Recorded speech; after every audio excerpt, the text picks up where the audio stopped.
Heirship certificate आणि succession certificate असे दोन प्रकार आहेत आपल्याकडे. हा. तर मराठीत त्याला आपण वारसा हक्क प्रमाणपत्र असं दोन्हीलाही हाच शब्द आहे.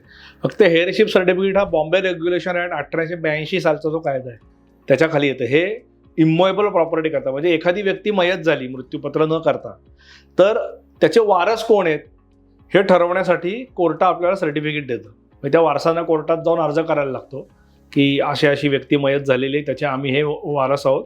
मग कोर्टात एवढं ठरवून देतं की हे या व्यक्तीचे वारस आहे, त्याच्यात कुठेही मालकी हक्क वगैरे ठरवला जात नाही.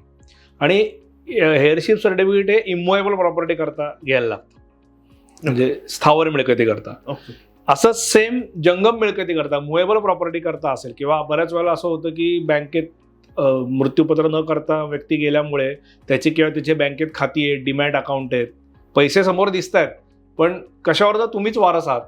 आणि कुठल्याच बँका किंवा कंपन्या रिस्क घेत नाही की तुम्ही जरी इंडेमनिटी बॉन्ड लिहून दिलात की ठीक आहे बाबा म्हणजे आम्ही हल्ली सांगतो की 500 रुपयाच्या इंडेमनिटी बॉन्डवर देत आहेत का बघा, पण ऑफकोर्स ते कोणी मान्य करत नाही, कारण रिस्क कोण घेणार. मग तुम्हाला कोर्टात जायला लागतं आणि सक्सेशन सर्टिफिकेटला अप्लाय करायला लागतं, म्हणजे वारसा हक्क प्रमाणपत्र. ते मुएबल प्रॉपर्टी करता असतं.